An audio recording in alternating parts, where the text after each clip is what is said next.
சமீபத்தில் 2 தீர்ப்புகளை அளித்திருக்கிறார்கள். நீதிபதிகள் ஜி.ஆர். சுவாமிநாதன் தலைமையிலான அமர்வு தான் 2 தீர்ப்பையும் வழங்கி இருக்கிறது. அந்த 2 தீர்ப்பிலும் ஒரு தீர்ப்பில் மதம் மாறிய இஸ்லாமியர்களுக்கான இடஒதுக்கீடு ரத்து செய்யப்பட்டிருக்கிறது. அதில் இஸ்லாம் குறித்து தேவையற்ற விமர்சனம் முன்வைக்கப்பட்டிருக்கிறது. அதே போல கோவையில் தேவாலயம் கட்டுவது தொடர்பான ஒரு வழக்கில் தேவையற்ற ஒரு குறிப்பிட்ட மதத்தை குறிப்பிடும் வகையில் நீதிபதி ஜி.ஆர். சுவாமிநாதன் தலைமையிலான அமர்வு இடைக்கால உத்தரவை பிறப்பித்திருக்கிறது.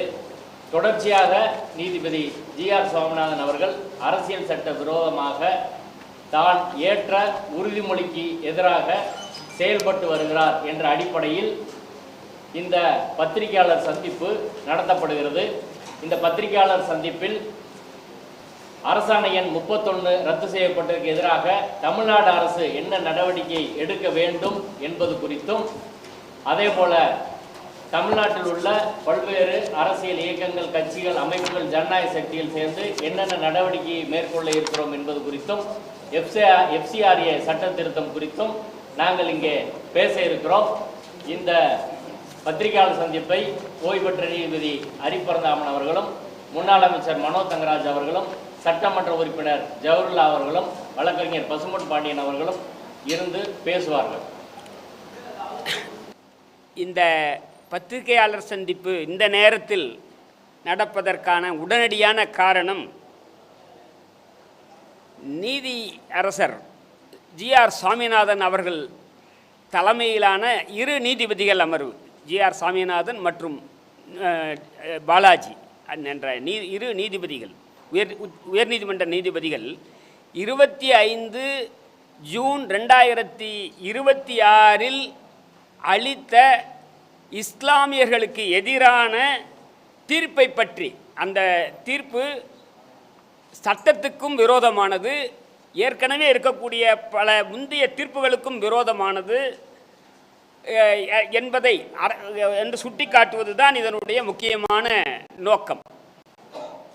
இதில் இஸ்லாமியர்களுக்கு, தமிழ்நாட்டில் இருக்கக்கூடிய இஸ்லாமியர்களுக்கு பின்தங்கிய வகுப்பினர் என்பது பல ஆண்டு காலமாக இருந்து வரக்கூடிய உரிமை, அதை காலாகாலமாக இருந்து வரக்கூடிய உரிமை. நாம் அது பல மாநிலங்களில் அது இல்லாமல் இருக்கலாம். தமிழ்நாட்டை பொறுத்தவரை, இஸ்லாமியர்களை பொறுத்தவரை அவர்கள் பின்தங்கிய வகுப்பினர், அதில் எந்த சர்ச்சையும் இல்லை. இப்போது அதில் இந்த ஜி.ஆர். சுவாமிநாதன் கூட அதில் ஒன்றும் கையை வைக்க முடியாது.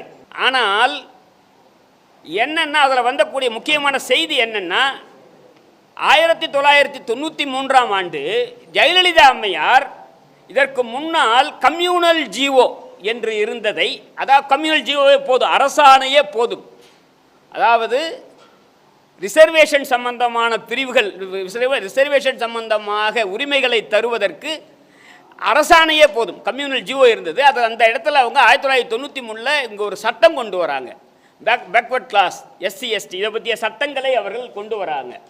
அது ஒரு பாராட்டக்கூடிய நடவடிக்கை. திராவிட இயக்க கழக தலைவர் ஆசிரியர் கூட அதை பாராட்டி சமூக நீதி காத்த வீராங்கனை என்றெல்லாம் சொன்னார். ஏன்னா சட்டமாக்கினால்தான், கம்யூனல் ஜிஓவாக இருந்தால் அதை அரசமைப்பு சட்டத்தின் 9வது அட்டவணையில் சேர்க்க முடியாது. எனவே ஒரு சட்டம் போட்டு சேர்க்குறாங்க. அந்த சட்டத்திலும் இஸ்லாமியர்களுக்கு இடஒதுக்கீடு இருக்குது, தமிழ்நாட்டில் இருக்கக்கூடிய இஸ்லாமியருக்கு இடஒதுக்கீடு இருக்குது. இதில் என்ன பிரச்சனை இப்போ வருதுன்னா, புதியதாக மதம் மாறும் இஸ்லாமியர், அது கூட யாரு மேல் சாதியில் இருந்து மாறினால் அவர்களுக்கு கிடையாது, அதில் யாருக்குமே இதில் எந்த சர்ச்சையும் கிடையாது. இங்கே உட்கார்ந்துருக்கக்கூடிய யாருக்குமே அந்த சர்ச்சையும் கிடையாது. மேல் சாதியில் இருக்கக்கூடியவர்கள் இங்கே தமிழ்நாட்டில் இருக்கக்கூடிய இந்த இஸ்லாமிய செக்டர் பிரிவுகளுக்கு எதுக்கும் மாறினாலும் அவர்களுக்கு நிச்சயமாக கிடைக்காது. இப்போ ஒரு யாரோ பிராமணரோ அல்லது வேளாளர்களோ அல்லது ரெட்டியார்களோ அல்லது நாட்டுக்கோட்டை செட்டியார்களோ நாளைக்கு இஸ்லாமியத்துக்கு மாறியோ அல்லது கிறிஸ்தவத்துக்கு மாறியோ அவர்கள் இடஒதுக்கீட்டை கோர முடியாது. அதில் எங்களுக்கு ஆட்சேபனை இல்லை. இப்போ அவர் என்ன சொல்கிறாருன்னா, இந்த தீர்ப்பில் இதுக்கு பல இந்த தீர்ப்பில் பல சர்ச்சைகள் இதுக்கு முன்னாடி இருந்துக்கிட்டே இருக்குது. என்னென்னா, புதியதாக மதம் மாறுபவர்கள், இந்து மதத்திலிருந்து இஸ்லாமுக்கு மாறக்கூடியவர்கள் பின்தங்கிய BC, MBC, SC இருந்தாலும் அவர்களை புதுசாக மாறுறவங்களை ஏற்கனவே இருக்கவங்கள அவங்கள பிசியாக ட்ரீட் பண்ணணுமா கருதப்படணுமா வேண்டாமான்றதில் தமிழ்நாட்டில் உயர்நீதிமன்றத்தில் மாறுபட்ட தீர்ப்புகள் இருக்குது. ஒரு 4-5 நீதிபதிகள் அவங்களுக்கு பேக்வர்ட் கிளாஸ் அந்தஸ்து கொடுக்கலாம் என்னை உட்பட தீர்ப்பு சொல்லியிருந்தோம். 2 டிவிஷன் பெஞ்சும் ஏற்கனவே சொல்லியிருந்தது. இப்போ இந்த தகவலுக்கு முன்னாடியே சொல்கிறேன், எல்லாம் சொல்லியிருந்தது. ஆனால் இந்த சர்ச்சை மீண்டும் மீண்டும் வந்து கொண்டே இருந்தது. அதில் ஒரு 2 நீதிபதிகள் இல்லை ஏன்னா அந்த பேக்வர்ட் கிளாஸ் சட்டத்திலையும் சரி, அதுக்கப்புறம் இருக்கக்கூடிய அரசாணைகள்லையும் சரி, கிறிஸ்டியன்ஸுக்கு வந்து கன்வெர்டட்ன்ற வார்த்தை இருக்குது, இஸ்லாமியர்களுக்கு கன்வெர்டட்ன்ற வார்த்தை இல்லை. கன்வெர்டட் டு இஸ்லாம்னா அவங்க கிடையாது. அப்படின்னா என்ன பொருள்னா அவங்களே என்ன ஒத்துக்கிறாங்க, ஜிஆர் சாமிநாதன் உட்பட இந்த கருத்தை சொல்லக்கூடிய ஒரு நீதிபதிகளும் நான் இருக்கிறேன், ஒருவர் இருக்கிறார், ஒரு ஹிந்து இருக்கிறார், அவர் பேக்வர்ட் கிளாஸ் எம்பிசி எஸ்சி, அவரு கிடையாது, அவர் ஒரு லப்பையாக மாறுகிறார் அல்லது மரக்காரையாக மாறுகிறார், அவருக்கு இடஒதுக்கீடு கிடையாது, அவர் ஏற்கனவே பிசி தான், எம்பிசி தான், எஸ்சி தான். ஆனால் அவருடைய சந்ததியினர் பிசி எம்பிசி, அது என்ன அவங்க பிசியாக வருவாங்க அப்படின்றாங்க. இப்போ நம்ம கேள்வி, மதம் மாறியோருக்கு பிசி எம்பிசி எஸ்சியாக இருந்தால் அவர்களை பிசியாக ட்ரீட் பண்ணோம் அப்படின்றது தான் இப்போ இருக்கக்கூடிய நம்ம கேட்கக்கூடிய கேள்வி. அது 2 முக்கியமாக சொல்லணும். நான் வந்து ஜெயலலிதா அம்மையார் வந்து கொண்ட சட்டத்தை சொன்னேன். 2007 கலைஞர் அவர்கள் அவர் அடுத்த கட்டத்துக்கு போகிறார், அவர் செய்கிறார், அவர் உள்ஒதுக்கீடு தரார் இஸ்லாமியர்களுக்கு. பேக்வர்ட் கிளாஸ்லேயே 3.5% பிசி முஸ்லீம் அப்படின்னு ஒரு இடஒதுக்கீடு தராரு. அதுக்காக அரசாணை, அதுக்கான சட்டங்கள் போடப்படுது, அரசாணைகள்லாம் வருது. அடுத்து இந்த பிரச்சனை வருது இல்லைங்களா, என்ன புதியதாக மதம் மாறும் கிறிஸ்டியன்ஸுக்கு இந்த பிரச்சனை வரல. கிறிஸ்டியன்ஸுக்கு மதம் மாறினா ஒரு எந்த இங்கே பேக்வேர்டோ எம்பிசியோ எஸ்சியோ மதம் மாறினால் அவர்கள் வந்து பேக்வர்ட் கிளாஸாக ட்ரீட் பண்ணுவாங்க. அதுலேயும் ஒரு பிரிவினர் இருக்காங்க, மீனவர்களை பொறுத்த வரையில் அவர்கள் எம்பிசியே, மீனவர்களை பொறுத்தவரை அவர்கள் எம்பிசியாக இருக்காங்க, அதுக்குள்ளே நம்ம போகலை. இப்போ முஸ்லீம்களை பொறுத்த வரைக்கும் புதியதாக மதம் மாறுபவர்களுக்கு அவர்கள் எஸ்சியா ஷெட்யூல் காஸ்டாக இருந்தாலும் கூட அப்படி இல்லை அப்படின்ற இந்த பிரச்சனையெல்லாம் பல தீர்ப்புகள் மாறி மெஜாரிட்டி வந்து அவங்களுக்கு சர்டிஃபிகேட் கொடுக்கணும், பிசி சர்டிஃபிகேட் கொடுக்கணும்னு இருந்தாலும் இது ஒரு இருக்கிற தொட்டு பழைய திமுக அரசு அரசாணை 31 backward class most backward class minorities welfare department வந்து 2024 ஜிஓ 31 வந்து வெளியிட்டு தெளிவுபடுத்துகிறாங்க. மதம் மாறிய இதை யார் பார்வர்ட் கம்யூனிட்டி தவிர்த்து மதம் மாறுபவர்களுக்கு பேக்வர்ட் கிளாஸ் அந்தஸ்து கொடுக்கப்படும் என்று கொடுக்குறாங்க. அது 2024. அப்போது ஜிஆர் சுவாமிநாதன் அவர்கள் இதுக்கு முன்னாடி அதுக்கு மாறுபட்ட தீர்ப்புகள்லாம் இருந்து பாருங்க. அந்த தீர்ப்புகளில் கூட அவங்க என்ன சொன்னாங்கன்னா ஜிஓ போடலன்னா சொல்லியிருந்தாங்க அந்த நீதிபதிகள். இதே நீதிபதி ஜிஆர் சாமிநாதன் 2022 அக்பர் அலி என்கின்ற டிஎன்சி டீநோட்டிஃபைட் கம்யூனிட்டியை சேர்ந்தவர் இஸ்லாமுக்கு மதம் மாறும்போது அப்போ 2022 அவர் ஒரு தீர்ப்பு சொல்கிறாரு. அப்போ 2024 அரசாணை இல்லை, அதனால் நீ மதம் மாறினால் கிடையாது, தமிழ்நாட்டில் அரசாணை இல்லை, அதனால் மதம் மாறினால் கிடையாது, உன்னுடைய பிற்கால சந்ததிக்கு ஒன்றா இருக்குன்னு 2022 சொல்கிறாரு. உடனே 2024 இப்போ அரசாணை வந்துடுது இல்லை. இப்போது இன்னொரு சமீர் அகமதுன்ற வழக்கு இப்போ வருது, அதுதான் 25/6/2026 அந்த அரசாணையை ரத்து பண்ணுறாரு. இந்த 25/6/2026 ஒரு 6 மாதங்களுக்கு முன்னால் கிட்டத்தட்ட நீதிபதி MS ரமேஷ் தலைமையிலான 2 நீதிபதிகள் அமர்வு இந்த அரசாணை 31 சரியானது தான் என்று சர்டிஃபிகேட் கொடுக்க சொல்கிறாங்க. அப்போது இவர் வந்து அந்த MS ரமேஷோட தீர்ப்பை உதாசீனப்படுத்துகிறார். இப்படி அவர் உதாசீனப்படுத்துவது அந்த ஜுடிஷியல் இன்டிசிப்ளின், இது அதற்கு முதல் முறை அல்ல. என்னுடைய சகோதரர் சாமிநாதன் அவர்களுக்கு இது முதல் முறை அல்ல. எச்சில் இலையில் உருளலாமா உருளக்கூடாதா என்பது சம்பந்தமான வழக்கில் 2 நீதிபதிகள் அமர்வு உருளுவது மனித மாண்புக்கு ஏற்றது அல்ல என்று சொல்லி இருந்தார்கள். மணிக்குமார் தலைமையிலான 2 நீதிபதிகள் அமர்வு. ஆனால் இவர் சிங்கிள் ஜட்ஜாக இருந்தே மணிக்குமார் சொன்னால் என்ன, 2 நீதிபதி சொன்னால் என்னன்ட்டு அப்புறம் உருளான்னாரு. அதுக்கப்புறம் அடுத்து வந்த 2 நீதிபதிகள் அமர்வு அதை ரத்து பண்ணாங்க. ஆனால் இவர் அதே மாதிரி மாற்றி சொல்வது, குறிப்பாக சிறுபான்மையினர் என்றாலே அதை எதிர்த்த கருத்துகள், அதாவது என்ன விஷம் மாதிரியாக கற்குவதாக நாங்கள் அதனால்தான் எதை தவிர அவரோட இல்லை, மீதி வழக்குகள் எல்லாம் பற்றிய விட இல்லை, அதை அவசர கதியில் எல்லாத்தையும் விட ஃபாஸ்ட் ட்ராக் பண்ணி அந்த வழக்கு விசாரிக்கப்படும். பார்த்தா அந்த நான் சொன்னேன் அந்த அக்பர் அலி வழக்கு 2022 போட்டு 2022 தீர்ப்பாகுது. இப்போது என்ன உங்களுக்கு 3-4 விஷயத்தை சொல்லிடுறோம். இந்த லாவண்யா வழக்கு தெரியும். ஒரு மைக்கேல்பட்டியில் இருக்கக்கூடிய ஒரு கிறிஸ்தவ எய்டட் ஸ்கூல் அரசு உதவி பெறும் பள்ளியில் லாவண்யான்ற ஒரு பெண்ணு இறந்து போகிறது. அதை வந்து கொலை என்று எல்லாம் சொல்லி சிபிஐ விசாரணைக்கு உத்தரவிட்டு அந்த ஊர் வந்து மைக்கேல்பட்டி என்ற ஊர் பேர் எப்படி வரும்லாம் பேசுகிறார். மைக்கேல்பட்டின்ற பேர் எப்படி வரும் தமிழ்நாட்டில் அப்படின்னு ஆராய்ச்சி பண்ணுறாரு. என்ன ஒன்றாலும் வைக்கலாம்பா. ஒருத்தர் வந்து என்னுடைய நண்பர் அவங்க வந்து மாதாபுரம்னு வச்சுருக்காரு, அந்த ஊரில் ஒரு ஸ்கூல் கட்டியிருக்காரு, அதனால் மைக்கே அப்படின்னு சொன்னார். அப்புறம் சிபிஐ சொல்லிட்டாங்க இதில் பள்ளிக்கு இந்த இறப்பில் எந்த சம்பந்தமும் இல்லை என்று சிபிஐயே சொல்லிவிட்டது. ஆனால் இவர்களை போட்டு உருட்டினார் பாருங்க. அதே தான். அதே மாதிரி கன்னியாகுமரியில் ஒரு கிறிஸ்தவ பாதிரியார் பேரில் எஃப்ஐஆர் கோஷ் பண்ண மாதிரி அவர் அதெல்லாம் தப்பே சொல்ல, எஃப்ஐஆர் கோஷ் பண்ண வேண்டாம், அவர் பேர் கிரிமினல் வழக்கு நடத்திட்டோம். ஆனால் அதில் 2 கருத்தை சொல்கிறாரு. ஒன்று, நம்ம கிரிப்டோ கரன்சி சொல்லுவோம்ல, அவர்களை கிரிப்டோ கிறிஸ்டியன் என்ற வார்த்தைகளை உபயோகப்படுத்துகிறார். அது எப்படி கிரிப்டோ கிறிஸ்டியன்? அப்புறம் அவர் சொல்கிறாரு கும்பலாக மதம் மாறக்கூடாது, வேணா ஏஆர் ரஹ்மான் மாதிரி பேரே சொல்கிறாரு, ஒத்தால மாறிங்க. ஏங்க அண்ணல் அம்பேத்கர் லட்சக்கணக்கான மக்களுடன் மதம் மாறினார். ஏனென்றால் அது அரசமைப்பு சட்டம் தரக்கூடிய உரிமை, எதுக்கு ஒன்றாலும் மாறலாம். அவங்க புத்தத்துக்கு மாறினார். எனவே இப்படி அவர் சொல்கிற அது என்ன தான் அவருடைய இருக்கு. அதை அடுத்து திடீர்னு ஒரு நாள் பக்ரீத்துக்கு முந்தின நாள் ஆடு மாடு கோழி எதுவும் விட்ட வெட்டக்கூடாது. எங்கே வெட்டணும்? ஸ்லாட்டர் ஹவுஸில் போய் தான் வெட்டணும். நான் கேட்குறேங்க, நம்ம ஊரில் முனீஸ்வரன் கோயிலுக்கு மொட்டை போடுறோம், எப்படி ஆடு வெட்டுறாங்கங்க? இப்போ இந்த ஆடி மாதம் பெரியபாளையத்தில் ஞாயிற்றுக்கிழமை ஆயிரக்கணக்கான ஆடுகள் வெட்டி ரத்த வெள்ளம் ஓடும். நீங்கள் தயவுசெய்து இங்கே இருக்கக்கூடிய ஒரு 50 கிலோமீட்டர் தூரத்தில் இருக்கக்கூடிய பெரியபாளையம், திருவள்ளூர் மாவட்டத்தில் இருக்கக்கூடிய பெரியபாளையத்தில் மக்களின் நம்பிக்கை. இதை எதிர்த்து ஜெயலலிதா அவர்கள் வந்து நடவடிக்கை எடுத்து சட்டம் போட்டு போட்ட சட்டத்தை வித்ரா பண்ணிக்கிட்டாங்க. ஏன்னா இந்த மக்கள் நம்பிக்கையில் கை வைப்பது ஆபத்தானது. இன்னும் ஒரு கை மேலேயே போய் சொல்கிறேன், யாராச்சும் அஸ்ஸாமுக்கு போனீங்கன்னா அங்கே இருக்கக்கூடிய காமாக்கியா கோயிலில் எருமை மாட்டின் தலையை வெட்டி தாம்பாலத்தில் கொண்டு போடுறதை நான் கண்ணால் பார்த்துருக்கேன்.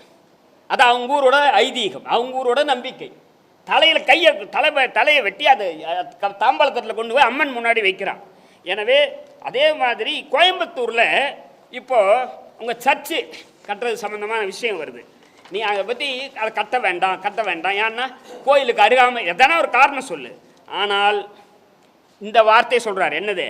Following the change of government headed by honourable chief minister Shri C Joseph Vijay. இது யாரு? சாமிநாதன் அவர்கள். Certain fundamentalist organisation become emboldened. இதெல்லாம் என்னையா நீ வந்து நீதிமன்றத்தில் தீர்ப்பு எழுதுறியா? நம்ம சொல்கிறோமா? மோடி வந்த உடனே சங் பரிவார் அமைப்புகள்லாம் ரொம்ப கொட்டம் போடுறாங்கன்ட்டு நான் ஜட்ஜான்னு சொல்லலாமா? ஜட்ஜாக இருந்து உட்காந்துட்டு சொல்லக்கூடாது. எங்கே சொல்லலாம்? இப்போ நான் சொல்லலாம், ரிட்டையர் ஆகிட்டேன். நீ தீர்ப்பில் எழுதும் போது ஜோசப் விஜய் வந்த உடனே ஃபண்டமெண்டலிஸ்ட் அதோடு இல்லை. Honorable Speaker JCD Prabhakar, who proclaims that he had distributed thousands of free copies of Bible. இதுக்கு உனக்கு என்ன கேட்குறாங்க? கோயம்புத்தூரில் அந்த இடத்துல சர்ச்சு கட்டலாமா கூடாது? அதை நீ சொல்லு, என்ன வேணால் சொல்லு. எனவே தேவையில்லாமல் அதே மாதிரி இப்போ 2026 இப்போ சர்ச்சைக்குள்ள இந்த தீர்ப்பு இருக்கு பாருங்க. MS ரமேஷோட 2 நீதிபதிகள் அமர்வுக்கு முரணான அந்த தீர்ப்பில் இஸ்லாம் பீயிங் ஏ ப்ரோஸ்லிட்டைசிங் ரிலிஜியன் சொல்கிறார். அப்படின்னா என்ன? மதம் மாற்றக்கூடிய மதம், அது ஒரு ரிலிஜியன். இதுவா உனக்கு என்ன சொல்லு? இப்படி மதம் மாறுறான், அவனுக்கு பேக்வர்ட் கிளாஸ் அந்தஸ்து உண்டா இல்லையான்னு சொல்லு. நீ தப்பாக கூட சொல்லு, 31 ரத்து கூட பண்ணி நாங்கள் என்னன்னு நான் பார்த்துக்கலாம். ஆனால் இந்த வார்த்தையெல்லாம் சொல்கிறது எப்படி தவறு அப்படின்பதை சுட்டி காண்பது தான் இந்த நோக்கம். இதை வந்து வெறுமனே விட்டுட்டு கடந்து போய்விட முடியாது என்பது தான் இங்கே நம்ம எல்லாரும் முன்னாடி இப்போ சொல்லக்கூடிய முக்கியமான செய்தியாக அரசு என்ன செய்யணும் பார்க்கணும். இப்போ அரசு என்ன பண்ணணும் அப்படின்னா, எங்கள் முன்னாடி என்ன பண்ணணும்னா, உடனே நிறைய பேர் உடனே நமக்குலாம் என்ன சொல்கிறாங்கன்னா, சுப்ரீம் கோர்ட் போகலாம். நாங்கள் தெளிவாக சொல்கிறோம், உச்ச நீதிமன்றம் போக வேண்டிய அவசியம் இல்லை. இப்போ ஏற்கனவே ஜெயலலிதா அம்மையாரும் கருணாநிதி அவர்களும் இல்லை ஸ்டாலின் அவர்களும் செய்த அந்த வழிமுறைப்படி உங்கள் அதிகாரத்தை பயன்படுத்தி அவர் என்ன சொல்றாரு, அரசாணையின் மூலமாக நீ இந்த உத்தரவை போட முடியாது, மதம் மாறியவர்களுக்கு பிசி அந்தஸ்து கொடுக்க முடியாது, தமிழ்நாடு சட்டமன்றம் சட்டம் போடணுன்றார். சட்டம் போட்டு போகலாம், நான் அவர் சொல்கிறது தப்பு ஒத்துக்கிறேன். அதுக்கு என்ன பண்ணோம், அதுக்கு நம்ம ரிவ்யூ போடலாம், மறுபரிசீலனை மனு போடலாம். மறுபரிசீலனை மனு போட்டுட்டு தலைமை நீதிபதி கிட்ட சொல்லி லார்ஜர் பெஞ்சை விசாரிக்க சொல்லலாம். யாரு, 3 நீதிபதிகளோ 5 நீதிபதிகளோ கொண்ட அமர்வு விசாரிக்க சொல்லலாம். இது நம்ம ஒன்றது இல்லைங்க. சபரிமலை தீர்ப்பில் சங் பரிவார் பண்ணிருக்காங்க. சபரிமலை தீர்ப்பில் 5 நீதிபதிகளில் 4 நீதிபதிகள் பெண்கள் சபரிமலையில் கோயிலுக்கு போகலான்னு சொன்னாங்க. அதில் மறுபரிசீலனை மனு போட்டாங்க. மறுபரிசீலனை மனு போட்டு அந்த 4ல் 1ன்றதை ரிவர்ஸில் 2 3 ஆக்கிட்டாங்க. அது எப்படி ஆச்சுன்றதெல்லாம் நாளைக்கு இது ஒரு சரித்திரம். நாளைக்கு நீங்கள் ஆய்வு பண்ணீங்க. 4 1 இருக்கிறது 2 3 ஆகி மறுபரிசீலனை பண்ணி 9 நீதிபதிகளுக்கு அமைச்சாங்க. இப்போ 9 நீதிபதிகள் அமர்வு விசாரிச்சுட்டு தீர்ப்பு சொல்லாமல் இருக்கு, விசாரிச்சுட்டாங்க. அதே மாதிரி இதை பண்ணலாம். அது இல்லைன்னா இன்னும் சில வழக்குகள் இப்போ நிலுவையில் இருக்கலாம். இந்த சர்டிஃபிகேட் கேட்டு மதம் மாறி இருப்பார் அவர், எல்லாமே வேலைக்காக கேட்குற சர்டிஃபிகேட்டு இந்த பிசிஆருக்கு சொல்லி அந்த சர்டிஃபிகேட் சம்மந்தமான வழக்கு வரும்போது சொல்லலாம், ஐயா சீஃப் ஜஸ்டிஸ் கிட்ட எம்எஸ் ரமேஷ் 2 நீதிபதி அமர்வு ஒன்று சொல்லியிருக்கு, ஜிஆர் சாமிநாதன் அமர்வு ஒன்று சொல்லியிருக்கு, எனவே 3 நீதிபதிகளுக்கு அமர்வு போடுங்கன்னு சொல்லலாம். எனவே உச்சநீதிமன்றம் சரி எதுக்காகன்னா நம்ம உச்சநீதிமன்றத்தை என்ன அதனுடைய அது வேற எந்த குற்றமே சொல்ல, காலதாமதம் என்பதற்கு பாருங்க. என்ன எம்ஜிஆர் ப்ராப்பர்ட்டிக்கு ட்ரஸ்ட்டாக போட்டாங்க 2016, 10 வருஷம் ஆச்சுங்க, இன்னும் உச்சநீதிமன்றத்தில் முடியாமல் இருக்கு. நிறைய பேர் என்ன கேட்குறாங்க, நான் தான் அதுக்கு அட்மினிஸ்ட்ரேட்டர்னு. எப்போ முடியும்னே தெரியாது. இது இன்னும் அமெரிக்கா உச்சநீதிமன்றமா? ட்ரம்ப் போட்ட 2 உத்தரவை, ஒரு உத்தரவு டேரிஃப் ரத்து பண்ணாங்க, இன்னொன்று பர்த்னால சிட்டிசன்ஷிப் இல்லை அப்படின்னு சொன்னார், அதை ரத்து பண்ணாங்க. இல்லை இங்கிலாந்தில் இருக்கக்கூடிய உச்சநீதிமன்றமா? போரிஸ் ஜான்சன் பாராளுமன்றத்தை புரோரோக் பண்ணும்போது 8 வாரத்தில் அதை ரத்து செய்தார்கள். கொரோனாவில் கேக்கு வெட்டினார் என்பதற்காக அவருக்கு அபராதம் விதித்தார்கள்.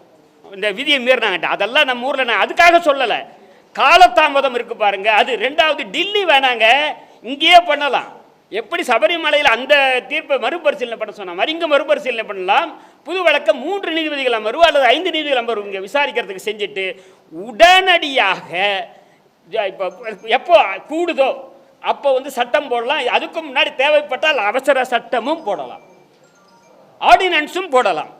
ஏன்னா ஆர்டினன்ஸுக்கு 6 மாதம் லைஃப் இருக்கும். அதுக்குள்ளார சட்டசபை கூடும். இப்போ நவம்பரில் கூடும்போது அடுத்த மாதமே கூடுதுன்றாரு நம்முடைய சட்டமன்ற உறுப்பினர். அப்போ சட்டமே போடலாம். அதாவது என்னன்னா ஜிஓ 31 ஸ்டாலின் போட்டதை சட்டமாக்குறது, அவ்வளவுதான். ஏற்கனவே இஸ்லாமியர்களுக்கு இடஒதுக்கீடு இல்லை என்றதை இந்த எந்த சங் பரிவாரில் எந்த கும்பனாலையும் மறுக்க முடியாது. அது காலாகாலமாக இருக்குது. 1993 ஜெயலலிதாவோட சட்டத்தில் இருக்குது, 2007 கலைஞருடைய சட்டத்தில் இருக்குது, அரசாணை 31 ஸ்டாலின் போட்டதில் இருக்குது. எனவே அவர்களே சொல்கிறாங்கல்ல, ஜோசப் விஜய் என்று ஜிஆர் சாமிநாதன் சொல்கிறாரே, நாங்களும் இப்போது சொல்கிறோம், ஜோசப் விஜய் அவர்களே, சிறுபான்மை அவர் என்ன சொன்னார், எக்காரணத்தை கொண்டும் மதச்சார்பின்மையை நான் விட்டு கொடுக்க மாட்டேன், செக்குலரிசத்தை உயர்த்தி பிடிப்பேன் என்று ஜோசப் விஜய் அவர்கள் சொல்லியிருக்கிறார். எனவே நீங்கள் செக்குலரிசத்தை உயர்த்தி பிடிக்கும் நடவடிக்கையாக ஒரு உடனடியாக சட்டம் போட வேண்டும். உச்சநீதிமன்றம் அல்ல, அவங்கள என்ன பண்ணாங்க, எலெக்ஷன் கமிஷனுக்கு என்ன பண்ணாங்க, எலெக்ஷன் கமிஷனுக்கு உச்சநீதிமன்றம் போட்ட ஒரு தீர்ப்பை ரத்து பண்ணி சட்டம் போட்டாங்க பார்லிமெண்ட்டில். நமக்கு வேண்டியது சட்டம் நாங்கள் போடணும், கோர்ட்டுக்கெல்லாம் போகக்கூடாது. உனக்கு அதிகாரம் இருக்கு, நீ விட்டுட்டு அங்கே போய் நிற்கிற, நீங்கள் போடுங்க சட்டத்தை. அவங்க போட்ட மாதிரி, மோடி ஐயா போட்ட மாதிரி நீங்கள் சட்டம் போடுங்க, போட்டு சிறுபான்மையினருக்கான உரிமையை உறுதி செய்யுங்கள். நீங்கள் உங்களுக்கு நல்லது, செக்குலரிசத்தை காப்பது உங்களுக்கு நல்லது, சிறுபான்மையினர் உரிமையை காப்பது இந்த அரசுக்கு நல்லது, நீங்கள் என்று சொல்வது தாவேக அரசுக்கு நல்லது. எனவே இதை செய்ய வேண்டும் என்பதுதான் இந்த பத்திரிகையாளர் சந்திப்பில் எங்களது முதன்மையான கோரிக்கை. உச்சநீதிமன்றத்திற்கு வழக்கு அவங்க அப்பீல் போகக்கூடாது, போயிருந்தால் அதை வித்ட்ரா பண்ணிக்கிட்டு சட்டம் போட்டுட்டு இங்கே இங்கே இந்த தீர்ப்பை மறுபரிசீலனை செய்வதற்கு. ஏன்னா ஏற்கனவே எம்எஸ் ரமேஷோடைய இரு நீதிபதிகள் அமர்வு வேறு தீர்ப்பு சொல்லியிருக்கு, நீ வேறு தீர்ப்பு சொல்கிறேன்னா அதை லார்ஜர் பெஞ்சுக்கு அனுப்புங்க அப்படி என்றதை கேட்கலாம். இதுபோல் இன்னும் வேறு வழக்குகள் இப்போ நிலுவையில் இருந்தால் அந்த வழக்குகளையும் 3 நீதிபதிகள் அமர்வுக்கு இல்லை 5 நீதிபதிகள் அமர்வுக்குன்னு கேட்கலாம். அதெல்லாம் நம்ம தோல்வி கண்டோம்னால் அப்போ போகிறத பற்றி யோசிக்கலாம். தோல்வியே சாத்தியமே இல்லை, ஏன்னா அதுக்குள்ள சட்டம் வந்தாச்சு. ஐயா சாமிநாதன் அவர்கள் சொல்கிறதே ஜிஓவில் போட முடியாது, தப்பு. ஜிஓவில் போடலாம், மண்டல் கமிஷனுடைய பரிந்துரை கூட ஜிஓவில் தான் இருக்குது. அதுமாரி ஓஎம் வாங்க, நம்மலாம் ஜிஓ சொல்லுவோம், அவங்க ஆஃபீஸ் மெமோரண்டம் வாங்க, நம்ம கவர்மெண்ட் ஆர்டர் என்கிறோம். எல்லா மாநிலங்கள்லேயும் இந்த கம்யூனல் ரிசர்வேஷன் இருக்கு இல்லைங்களா, சாதி அடிப்படையிலான இடஒதுக்கீடு அரசாணை மூலமாகத்தான் இருக்கிறது. நம்ம தமிழ்நாட்டில் தான் இல்லை 1 மாநிலங்கள் இருக்கலாம் 1993 நான் ஏற்கனவே சொன்ன மாதிரி சட்டம் போட்டது.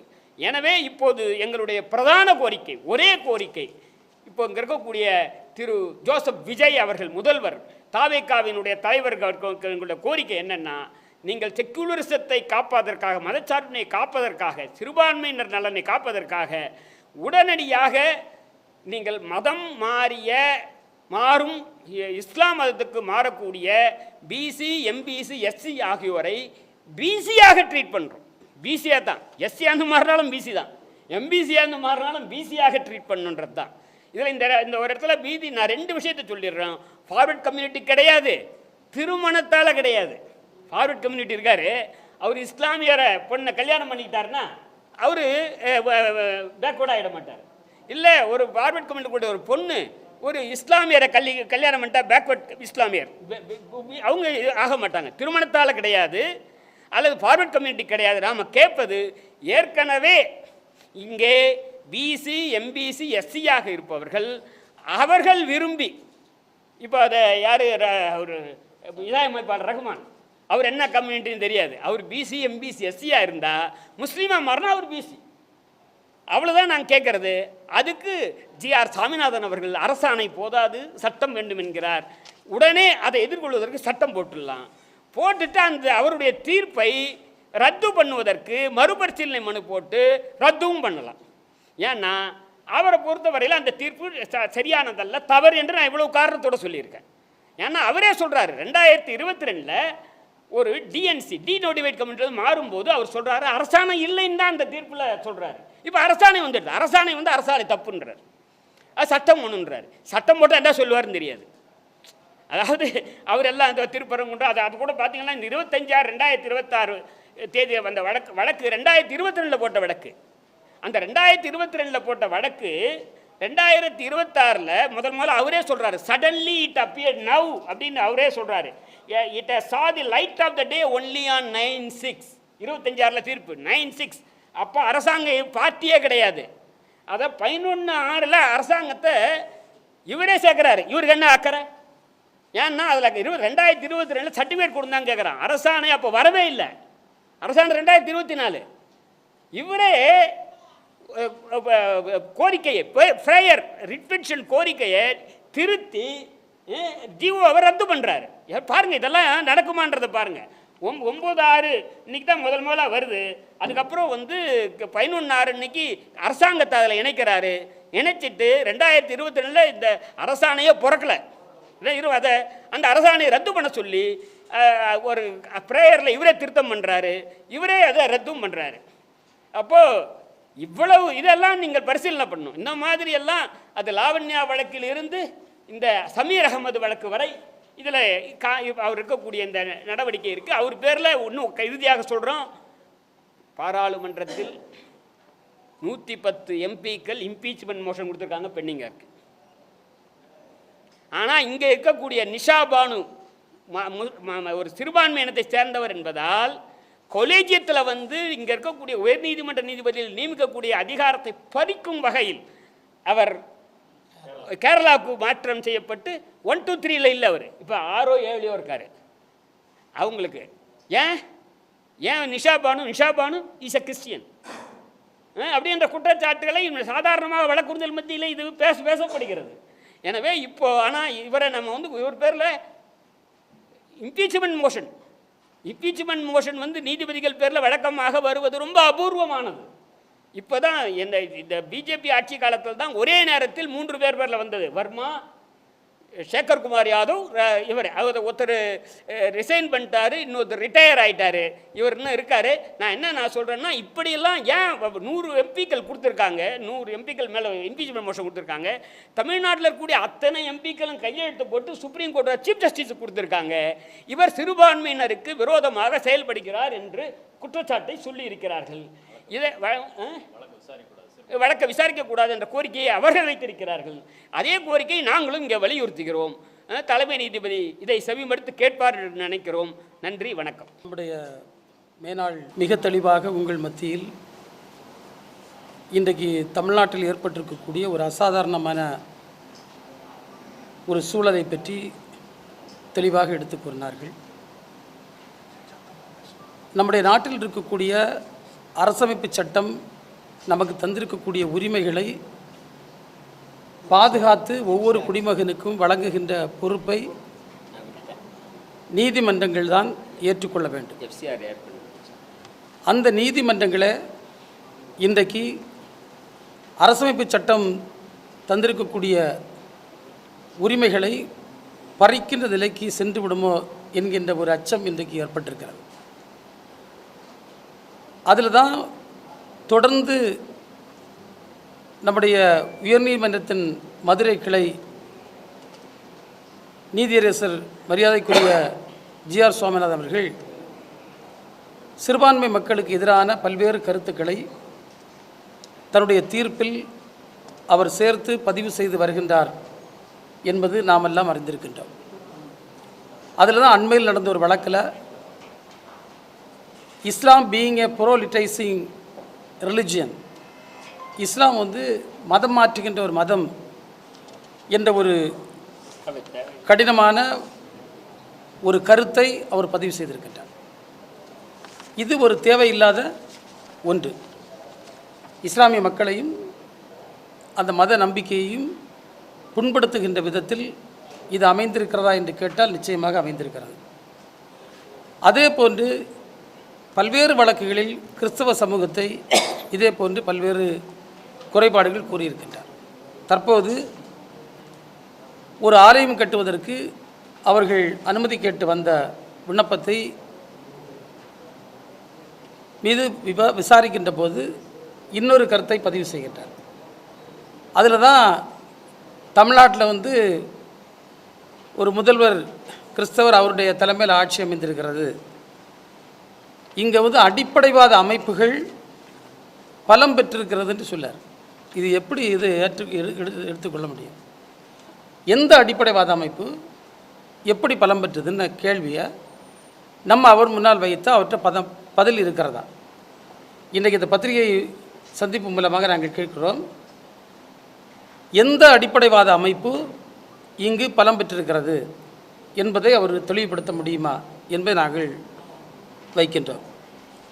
அது மட்டுமல்ல, இங்கு இருக்கக்கூடிய பல எங்களுடைய சட்டமன்ற சபாநாயகர், சட்டமன்ற எதிர்க்கட்சி தலைவர், அதே போன்று ஒரு சட்டமன்ற உறுப்பினர், அவர்களை பற்றியெல்லாம் பல்வேறு கருத்துக்களை அவர் செய்திருக்கின்றார். அதில் கடைசியாக என்ன சொல்லார்னா, since there has been a disruption in the political ecosystem, இங்கே இருக்கக்கூடிய அரசியல் சூழலில் ஒரு சீர்குலைவு ஏற்பட்டிருக்கிறது. எப்படிப்பட்ட ஒரு கடினமான வார்த்தை! ஒரு டிஸ்ரப்ஷன் இந்த பொலிட்டிக்கல் எக்கோசிஸ்டம் ஏற்பட்டிருக்கிறது என்று சொல்லுகின்ற ஒரு கருத்தையும் அவர் பதிவு செய்திருக்கிறார். இது எந்த சூழ்நிலையிலும் ஏற்றுக்கொள்ளக்கூடிய கருத்தல்ல. அவருடைய கருத்துக்களை உடனடியாக அவர் திரும்பி பெற வேண்டும் என்பது எங்களுடைய கோரிக்கை. இன்னும் நம்ம பார்த்தோம்னா, நம்ம தொடர்ந்து இன்றைக்கு ஒன்றிய அரசு ஒரு எஃப்சிஆர் திருத்த சட்டத்தை கொண்டு வருகிறது. அதில் முற்றிலும் தேவையற்ற ஒன்று. அதில் அவர்கள் 2 விதமான அணுகுமுறையை வைத்திருக்கிறார்கள். ஒன்று, ஆர்எஸ்எஸ் சங்க பரிவார அமைப்புகளை சார்ந்தவர்கள் அவருடைய எஃப்சிஆர் உரிமம் என்பது எந்த விசாரணைக்கும் உட்படுத்தப்படாமல் அப்படியே அது தொடர்வதற்கான வழிமுறையை அவர்கள் வகுத்து கொடுத்திருக்கிறார்கள். அண்மையில் நீங்கள் பார்த்திருப்பீர்கள், ஆர்எஸ்எஸ் என்ற அமைப்பை பதிவு செய்ய வேண்டிய அவசியம் இல்லை என்று அதனுடைய தலைவர் மோகன் பாகவத் அவர்கள் பகிரங்கமாக பேசுகிறார். அதை பற்றி கேட்க அவர்களுக்கு முடியவில்லை. ஆனால் இன்றைக்கு மதசார்பற்ற அமைப்புகள் அவர்கள் கைவசம் வைத்திருக்கக்கூடிய இந்த எஃப்சிஆர்ஏ உரிமத்தை ரத்து செய்வதில் மிக தீவிரமாக செயல்பட்டு நாடு முழுவதும் 16,000க்கும் மேற்பட்ட அந்த எஃப்சிஆர்ஏ ஆக்ட் ரெஜிஸ்ட்ரேஷன்ஸை கேன்சல் பண்ணியிருக்காங்க. இதை பற்றி ஒரு தவறான கருத்து மக்கள் மத்தியில் அவர்கள் பரப்புகிறார்கள். ஏனென்றால் இந்த பணம் அந்த மதங்களை வளர்ப்பதற்கு பயன்படுத்துகிறாங்க. அப்படி அல்ல. நம்ம எல்லாருக்குமே தெரியும், ஆழிப்பேரலை வந்த நேரத்தில், பல்வேறு ஃப்ளட்டு வந்த நேரத்தில், எர்த்துக்வேக் வந்த நேரத்தில், அந்த நேரங்கள் எல்லாம் அந்த பணியாற்றிய அமைப்புகள் எந்த மதத்தையும் பார்த்து எந்த ஜாதியையும் பார்த்து பண்ணவில்லை. யார் பாதிக்கப்பட்டிருக்கிறார்களோ, யார் விளிம்பு நிலையில் இருக்கிறார்களோ அவர்களுக்கு பயன்படுகின்ற விதத்தில் தான் இருக்கும். இந்தியாவில் அதுக்கு லட்சக்கணக்கான உதாரணத்தை நம்ம சொல்ல முடியும். இந்த பல்ஸ் போலியோ ப்ரோக்ராம் நம்ம பார்த்துருப்போம். அது உலகளவில் இருக்கிற ரோட்டரி இன்டர்நேஷ்னல் அமைப்பின் மூலமாக செயல்படுத்தப்பட்டது. எய்ட்ஸ் ப்ரோக்ராம்ஸ், எத்தனையோ ப்ரோக்ராம்ஸ் வெளிநாடு ஸ்பான்சர்டு ப்ரோக்ராம்ஸ். பில்கேட்ஸ் ஃபவுண்டேஷன் போன்ற அமைப்புகள்லாம் கோடானு கோடி பணத்தை அதில் போட்டிருக்கிறார்கள். ஏன்னா இப்படி எந்த அமைப்பை எடுத்தாலும் அவங்க விளிம்புல மக்களை செய்கிறார்கள். அதுக்கு வேண்டி இவங்க சொல்லுகின்ற கருத்து என்பது ஏற்றுக்கொள்ளக்கூடியதல்ல. எனவே அரசு அந்த முன்முயற்சியை உடனடியாக ரத்து செய்ய வேண்டும். இப்போ இதுபோன்ற நீதிபதிகள் தொடர்ந்து நீதிமன்றங்களுக்கு சென்று வழிபாட்டு உரிமை கேட்கின்ற நேரத்தில் அதை இப்படி இவர்கள் நடத்துவது ஏற்றுக்கொள்ள முடியாது. எனவே மாநில அரசு உடனடியாக அதற்கு ஒரு புதிய சட்டத்தை கொண்டு வர வேண்டும். எங்களுடைய கோரிக்கை எல்லாம் என்னவென்றால், வழிபாட்டு தலங்கள் கட்டுமான அனுமதி வழங்குவதில் அந்த பாகுபாடற்ற நடைமுறையை உறுதி செய்ய வேண்டும். அதான் எங்களுடைய கோரிக்கை. சிறுபான்மையினரின் வழிபாட்டு தலங்களுக்கு அனுமதி கேட்கும்போது சட்டம் ஒழுங்கு பிரச்சனை ஏற்படலாம் என்ற காரணத்தை கூறி மாவட்ட ஆட்சியர்கள் தடையில்லா சான்று வழங்குவதில் என்ஓசி பல நேரங்களில் அது மறுக்கப்படுகிறது. இது ஒரு சில பக்கத்தில் எங்கேயும் அனுமதி வாங்க வேண்டிய அவசியமே இல்லை என்கின்ற நடைமுறை இருக்கிறது. அதையே நாங்கள் சுட்டிக்காட்ட கடமைப்பட்டிருக்கின்றோம். ஆனால் சிறுபான்மை சமூகத்தை சார்ந்தவர்கள் வழிபாட்டு தலங்கள் அனுமதிக்கு வாங்காமல் நடத்த முடியாது என்கின்ற ஒரு கட்டாயமும் அவர்கள் மீது திணிக்கப்படுகிறது. இந்த நடைமுறை இவ்வாறு ஒருதலைபட்சமாக செயல்படுகின்ற காரணத்தினால் அதை மாற்றி கட்டிட விதிமுறைகள் மற்றும் பொது பாதுகாப்பு தொடர்பான அனைத்து சட்டபூர்வமான நிபந்தனைகளையும் பூர்த்தி செய்கின்ற விண்ணப்பங்களுக்கு மத வேறுபாடின்றி சமமான வெளிப்படையான மற்றும் பாகுபாடற்ற முறையில் அனுமதி வழங்க வேண்டும் என்ற கோரிக்கையை நாங்கள் இதில் முன்வைக்கின்றோம். அதேபோல் நம்ம நீதியரசர்கள் கூறியது போன்று ஏற்கனவே ஒரு இம்பீச்மெண்ட் மோஷனுக்கு நாடாளுமன்ற உறுப்பினர்கள் கையெழுத்திட்டு கொடுத்திருக்கின்றார்கள். பாராளுமன்ற சபாநாயகரிடத்திலும் நாடாளுமன்ற சபாநாயகரிடத்திலும் மனு அளித்திருக்கின்றார்கள். இப்படிப்பட்ட சீஃப் ஜஸ்டிஸ் அவர்களிடத்திலும் மனு அளித்திருக்கின்றார்கள். நாங்கள் ஒரு கோரிக்கை இந்த தருணத்தில் வைக்கின்றோம். சிறுபான்மையினர் சம்பந்தப்பட்ட அவர்கள் உரிமை சார்ந்த வழக்குகளை மேலும் இந்த நீதியரசர் ஜிஆர் சாமிநாதனுடைய அவருடைய பார்வைக்கு அதை கொண்டு செல்லாமல் மற்ற நீதியரசர்களை வைத்து நடத்துவதற்கு தலைமை நீதியவர்கள் உத்தரவிட வேண்டும் என்ற கோரிக்கை போன்ற கோரிக்கையை வலியுறுத்தி வருகின்ற ஆகஸ்ட் மாதம் 21ஆம் தேதி சென்னையில் ஒரு கோரிக்கை மாநாடு நடத்துவதற்கு நாங்கள் தீர்மானித்திருக்கிறோம். அந்த கோரிக்கை மாநாட்டிற்கும் நீங்களும் பொதுமக்களும் இந்த சமூகம் ஒரு மதசார்பற்ற ஒரு ஜனநாயக ஒரு மக்களாட்சி தொடர்கின்ற விதத்தில் அமைவதற்கு நீங்கள் எல்லோரும் ஒத்துழைக்க வேண்டும் என்று உங்களை அன்போடு இந்த நேரத்தில் நான் கேட்டுக்கொள்கின்றேன். வணக்கம். பிற்படுத்தப்பட்ட முஸ்லீம்களாக கருதப்பட்டு அவர்களுக்கு 3.5 விழுக்காடு பிசிஎம் என்று சொல்லக்கூடிய பிற்படுத்தப்பட்ட முஸ்லீம்களுக்கான இடஒதுக்கீடுக்கு வழிவகை செய்யக்கூடிய வகையில் சென்ற திராவிட முன்னேற்றக் கழகத்தின் ஆட்சியில் என்னுடைய கோரிக்கையை ஏற்று ஒரு அரசாணை தமிழ்நாட்டு முதலமைச்சர் தளபதி மு.க. ஸ்டாலின் அவர்களுடைய உத்தரவின் பேரிலே வெளியிடப்பட்டது. இது நீண்ட காலமாக இருக்கக்கூடிய ஒரு கோரிக்கை. 3.5 விழுக்காடு இடஒதுக்கீடு வழங்கப்பட்ட பிறகு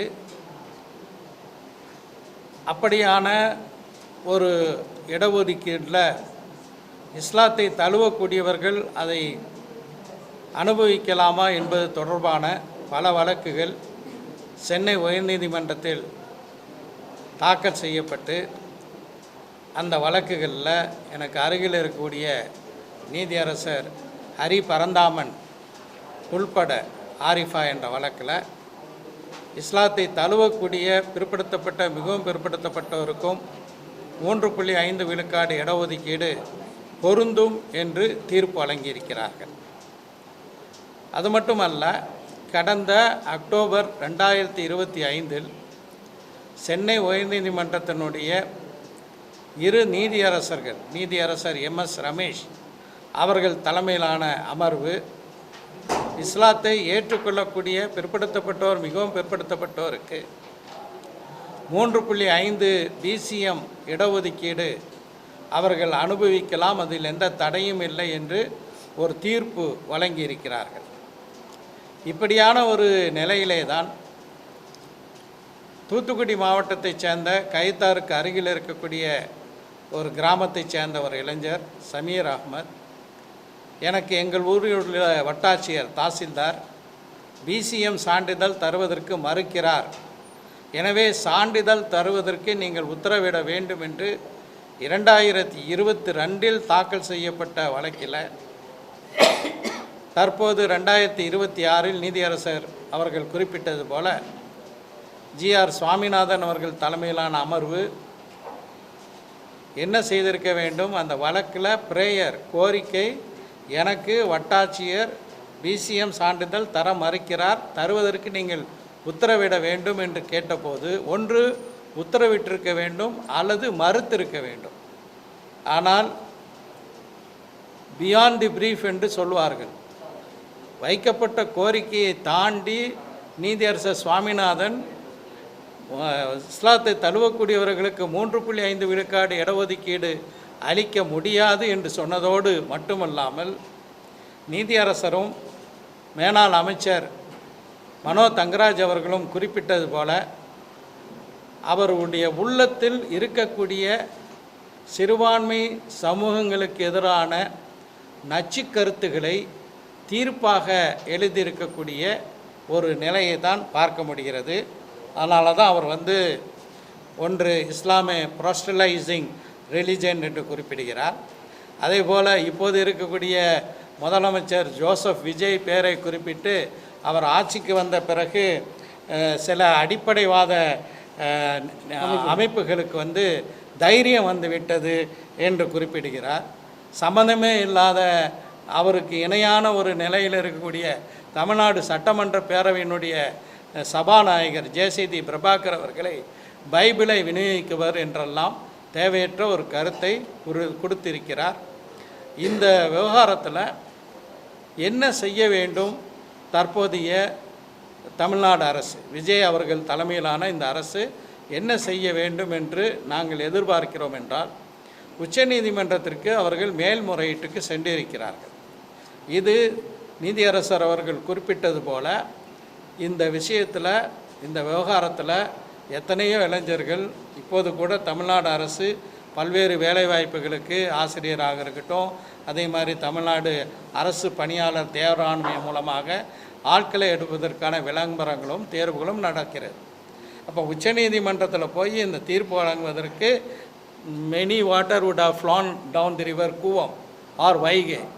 எனவே அது வரைக்கும் நம்ம காத்திருக்க முடியாது. உடனடியாக ஒரு அவசர உச்சநீதிமன்றத்தில் இருக்கக்கூடிய அந்த வழக்கை தமிழ்நாடு அரசு திரும்ப பெற வேண்டும். உடனடியாக நீதியரசர் GR சுவாமிநாதன் அமர்வு தந்த அந்த தீர்ப்பை நல்லிஃபை செய்யக்கூடிய வகையில் நீதியையும் நியாயத்தையும் சமூக நீதியும் நிலைநாட்டக்கூடிய வகையில் ஒரு அவசர சட்டத்தை பிறப்பிக்க வேண்டும். அதற்கு அடுத்ததாக அடுத்த மாதம் தமிழ்நாடு சட்டமன்ற பேரவையினுடைய வரவு செலவு திட்ட, அதாவது பட்ஜெட் கூட்டத்தொடர் நடைபெறும் போது ஒரு சட்ட முன்வடிவை அறிமுகப்படுத்தி அதை நிறைவேற்ற வேண்டும். இதன் வழியாகத்தான் இந்த பிரச்சனைக்கு தீர்வு காண இயலும். இதை இந்த அரசு உடனடியாக செய்ய வேண்டும். ஒன்று, அவசர சட்டத்தை பிறப்பிக்க வேண்டும். வருகின்ற சட்டமன்ற கூட்டத்தொடரில் சட்ட முன்வடிவை அறிமுகப்படுத்தி அதை நிறைவேற்றுவதற்கான வழிவகையை செய்ய வேண்டும். சமூக நீதியில் அக்கறை இருக்கக்கூடிய அனைத்து கட்சிகளும், தமிழ்நாடு சட்டமன்றத்தில் இருக்கக்கூடிய அனைத்து கட்சிகளும் நிச்சயமாக பாஜகவை தவிர அவர்களுக்கு ஒற்றை உறுப்பினர் தான் இருக்கின்றார், அனைவரும் இதற்கு ஆதரவு தெரிவிப்பார்கள் என்பதில் மாற்று கருத்து இல்லை. எனவே இதை செய்ய வேண்டும் என்பதுதான் எங்களுடைய கோரிக்கை. இந்த கோரிக்கையை வலியுறுத்தி தான் சென்னையில் வருகின்ற ஆகஸ்ட் 21ஆம் தேதி ஒரு மிகப்பெரிய மாநாடு, பல நீதியரசர்கள் அதே போல் மூத்த வழக்கறிஞர்கள் பங்கு கொள்ளக்கூடிய அந்த நிகழ்வை நாங்கள் நடத்தவிருக்கிறோம். அனைவரும் சேர்ந்து ஒருங்கிணைந்து அந்த மாநாட்டை நடத்தவிருக்கிறோம். மதுரை உயர்நீதிமன்ற கிளையில் வழக்கறிஞராக இருக்கிற நீதிபதி ஜிஆர் சுவாமிநாதன் தலைமையிலான அமர்வு இந்த வழக்கை நடத்திய முறையே நீதிமன்ற மரபுகளுக்கு முரணானது. இந்த வழக்கு இறுதி விசாரணை நடக்கிற போது மனுதாரின் வழக்கறிஞர் மகேஸ்வரன் என்பவர், நான் இந்த வழக்கிலிருந்து விலகிக் கொள்கிறேன், சேஞ்ச் ஆஃப் காலத்து கொடுத்துட்டேன் என்று நீதிபதியிடம் சொல்கிறார். 25ஆம் தேதி சேஞ்ச் ஆஃப் காலத்து ஒரு வழக்கறிஞர் கொடுத்து விட்டால் அடுத்து சம்பந்தப்பட்ட நபருக்கு நோட்டீஸ் அனுப்பி வேறு வழக்கறிஞரை அவர் நியமிக்க வைத்து அதற்கு பிறகுதான் வழக்கு நடத்த வேண்டும். இந்த முறை என்பது நீதித்துறையின் தொடர் மரபு. இதை நீதிபதி ஜிஆர் சுவாமிநாதன் பாலாஜி தலைமையிலான அமர்வு மீறியது ஏன் என்பதை அவர்கள் விளக்க வேண்டும். ஒன்று. ரெண்டாவது, இந்த நீதிபதி ஜிஆர் சுவாமிநாதன் அவர்கள் ஏற்கனவே 3 மாதங்களுக்கு ஒரு முறை உயர்நீதிமன்றத்தோட அமர்வுகள் மாறுன்றது எல்லாருக்கும் தெரியும். கடந்த 3 மாதங்களாக நீதிபதி ஜிஆர் சுவாமிநாதன் அவர்களோடு இணைந்து இந்த வழக்குகளை விசாரித்து வந்தவர் நீதிபதி பூர்ணிமா. கடைசி ஒர்க்கிங் டே 25ஆம் தேதி, 26ஆம் தேதியிலிருந்து 3 நாட்கள் விடுமுறை, அடுத்த வாரம் என்பது வேறு அமர்வு வருகிறது. அந்த 25ஆம் தேதி நீதிபதி பூர்ணிமா அவர்கள் அன்னைக்கு மட்டும் லீவு போடுறாங்க. அன்னைக்கு மட்டும் பாலாஜி என்ற ஒரு நீதிபதி அந்த அமர்வுக்குள் வருகிறார். 4 மணிக்கு வழக்கெடுத்து 7 மணிக்கு தீர்ப்பு கொடுக்கிறார்கள். இதை அவசியமாக சக நீதிபதி இந்த தொடர்ச்சியாக இந்த வழக்கை 5-6 முறை விசாரித்த நீதிபதி அன்னைக்கு லீவு போடுற போது ஏன் அவசரமாக விசாரித்து தீர்ப்பு சொல்லணும், 4 மணிக்கு எடுத்து 7 மணிக்கு சொல்ல வேண்டிய அவசியம் தேவை என்ன என்ற கேள்வி இருக்கிறது. இதையும் நீதிமன்றம் விளக்கவில்லை. ஏனென்றால் திங்கக்கிழமை வந்தால் நீதிபதி ஜிஆர் சாமிநாதனோடு கே ராமகிருஷ்ணன் என்ற நீதிபதி அமர்வில் வாராரு. இப்போ இதுக்கு இடையில் ஒரு நாள் கேப்பில் இந்த தீர்ப்பை சொல்ல வேண்டிய அவசியம் தேவை என்ன, அப்படின்னா அர்ஜென்சி என்ன இருக்குது, இது நாளைக்கே சொல்லலைன்னா பிரச்சனை அப்படின்னு ஏதாவது இருக்குதா? எந்த அர்ஜென்சியும் கிடையாது. ரெண்டாவது, மிக முக்கியமாக நீதிபதி ஜிஆர் சுவாமிநாதன் அமர்வில் பாலாஜி என்ற நீதிபதி எப்படி வராரு, சீனியாரிட்டி அடிப்படையில் வராரா, இந்த சப்ஜெக்ட் தெரிஞ்சவர் வராரா, இது எப்படி இந்த போர்ட்ஃபோலியோ அலோகேஷன் நடக்குது அப்படின்றது நீண்ட காலமாக வழக்கறிஞர்கள் நாங்கள் கோரிக்கை வைத்து கொண்டு இருக்கிறோம். போர்ட்ஃபோலியோ அலோகேஷன் குறிப்பாக சமூக வலைத்தளங்களில் பல்வேறு நபர்கள் கேள்வி எழுப்புகிறார்கள். மக்கள் எப்படி இது போன்ற வழக்குகள் எல்லாம் குறிப்பிட்ட நீதிபதிகளுக்கு செல்கிறது அப்படின்ற கேள்வி எழுப்புகிறாங்க. இந்த கேள்வியை மக்கள் மட்டும் எழுப்பவில்லை.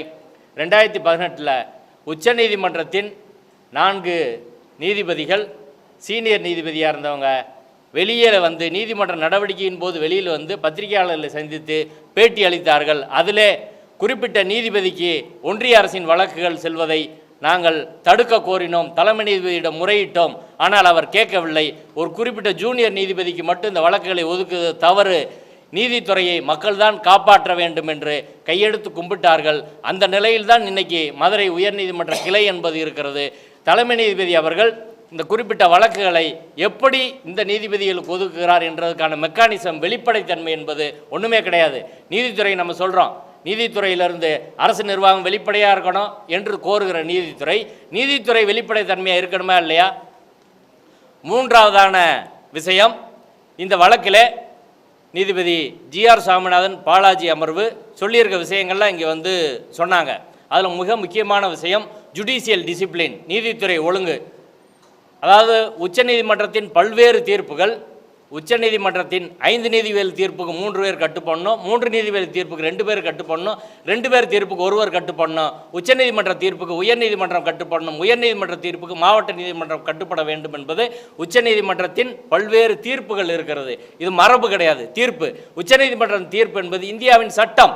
இந்த சட்டத்தை நானும் ஃபாலோ பண்ணோம், பேராசிரியர் ஃபாலோ பண்ணும், முன்னாள் அமைச்சர் ஃபாலோ பண்ணும், முன்னாள் நீதிபதியும் ஃபாலோ பண்ணும், இந்நாள் நீதிபதியும் ஃபாலோ பண்ணும், நீதிபதி ஜிஆர் சுவாமிநாதன் ஃபாலோ பண்ணும்.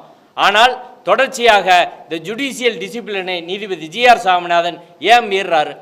2 நீதிபதிகள், நீதிபதி எம்எஸ் ரமேஷ் சக்திவேல் தலைமையிலான அமர்வு, கொங்கு வேளாளர் சமூகத்தைச் சேர்ந்த ஒரு பெண் ஒரு இஸ்லாமியரை திருமணம் செய்கிறார். அதற்கு பிறகு அக்ரிகல்ச்சர் ஆஃபீஸருக்கு பிசிஎம் சர்டிஃபிகேட் வச்சு விண்ணப்பிக்கிறாங்க.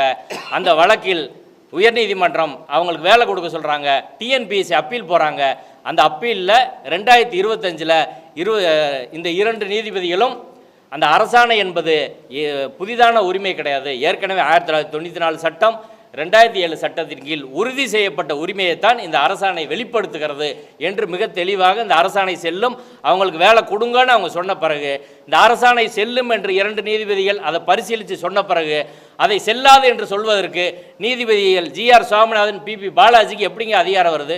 ஒரு டிவிஷன் பெஞ்ச் சொல்லிச்சுன்னா இன்னொரு டிவிஷன் பெஞ்ச் மாறுபட்ட கருத்து இருந்தால் சிஜேக்கு ரெஃபர் பண்ணி லார்ஜர் பெஞ்சுக்கு தான் அனுப்பணும். இதான் ஜுடிஷியல் டிசிப்ளின். மற்றவங்களாம் நீங்கள் நீதித்துறை தீர்ப்புகளை ஃபாலோ பண்ணணும், இல்லைன்னா கண்டெம்ட் எடுப்போம் என்று சொல்லக்கூடிய நீதித்துறை அதை ஃபாலோ பண்ணுமா வேணாமா? நீதிபதி ஜிஆர் சுவாமிநாதன் ஃபாலோ பண்ணுமா வேணாமா? இப்படி தொடர்ச்சியாக அவர் திருப்பரங்குன்றம் வழக்கிலும் சரி, எச்சிலை வழக்கிலும் சரி, லாவண்யா வழக்கிலும் சரி, பல்வேறு வழக்குகளில் அரசியல் சட்டத்தின் மீது அவர் எடுத்துக்கொண்ட உறுதிமொழியை மீறி இருக்கிறார்.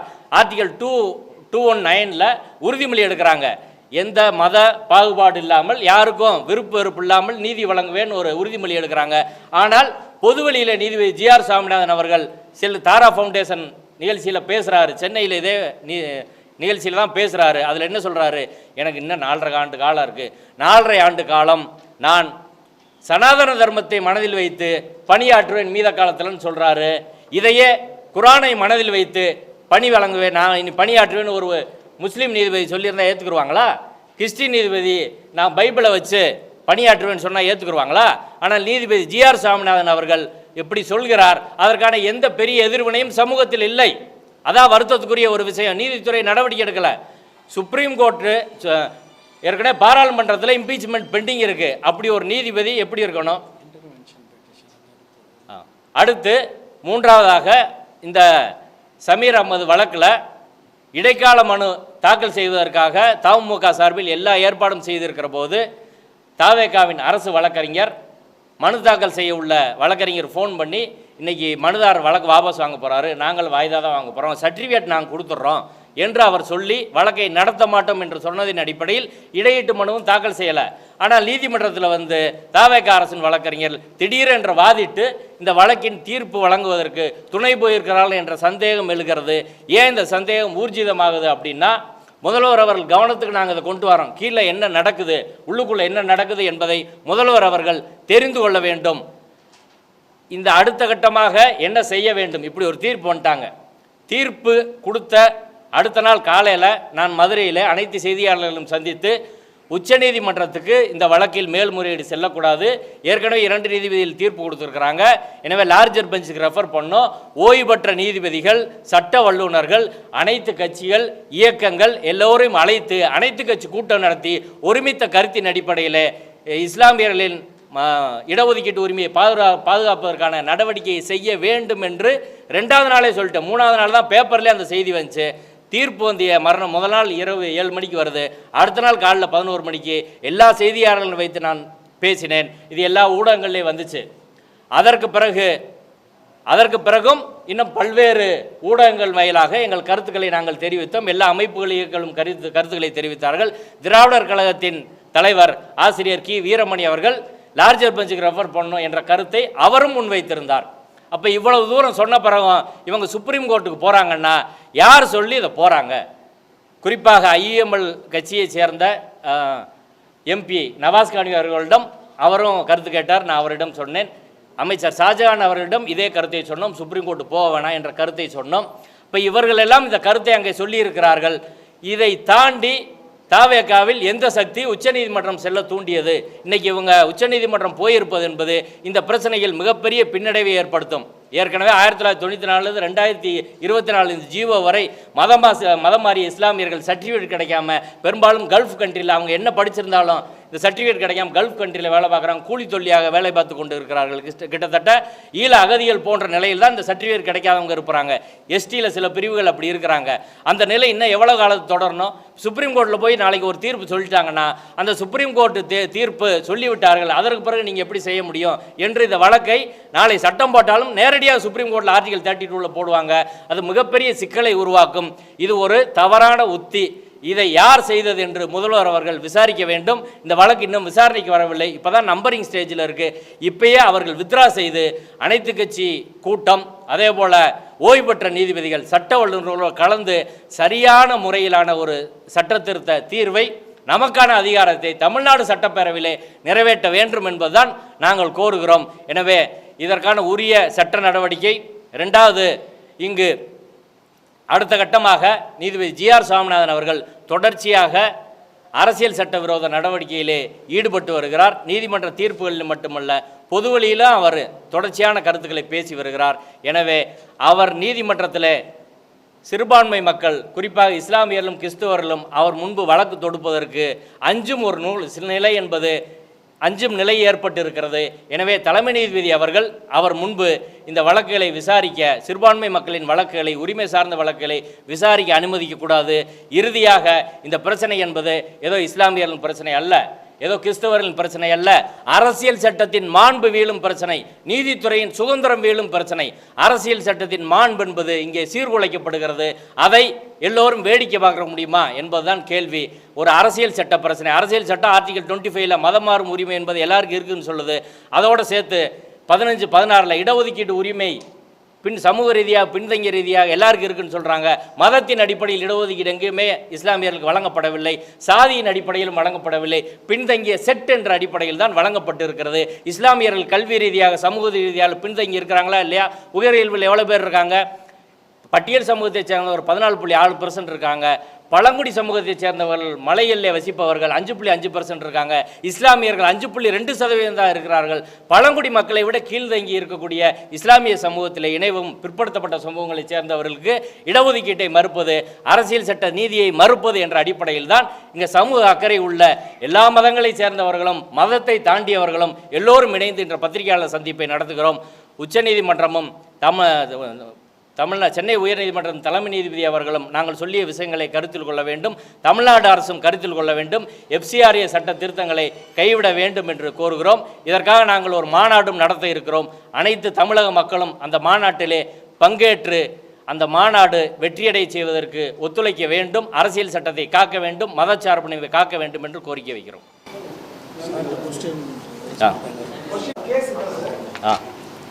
சமீர் அகமது அவர் 2022 தான் வழக்கு போடுறாரு.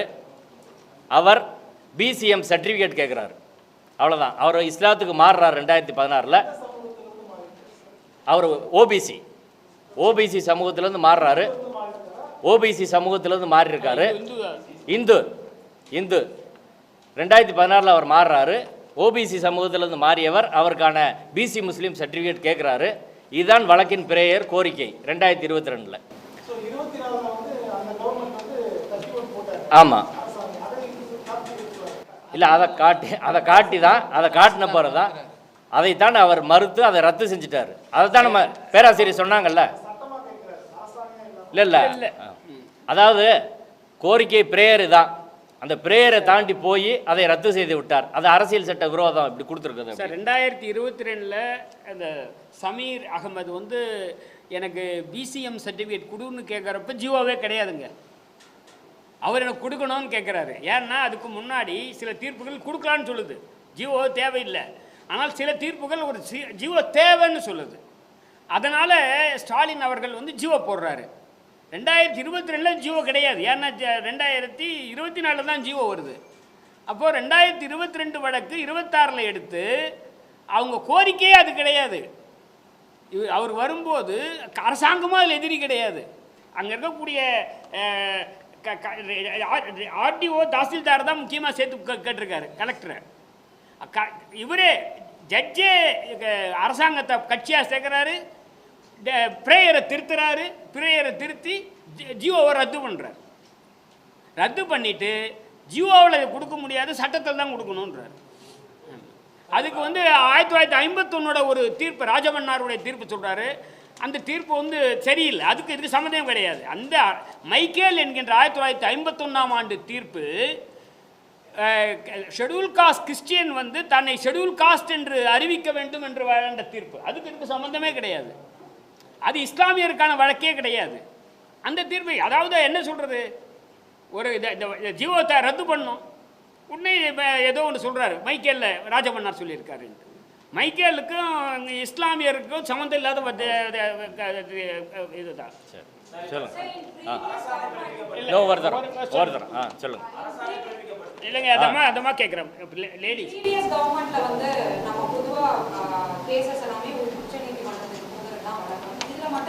இல்லைங்க, எல்லாத்துக்கும் போகிறதெல்லாம் அவசியம் இல்லைங்க. இல்லை எல்லாத்துக்கும் போகிறதுன்றது தேவையில்லை என்பதுதான் நாங்கள் தொடர்ந்து வலியுறுத்திட்டு வரோம். நாங்கள் இந்த வாட்டி கூட உச்சநீதிமன்றத்துக்கு தாமதத்துக்காக முக்கியமாக சொல்கிறோம். ரெண்டாவது, உரிய வழி ஜட்ஜி சொல்கிறது, நீங்கள் ஈவன் இங்கேயே 3 நீதிபதிகள் அமர்வு கூட லேட் ஆகும்.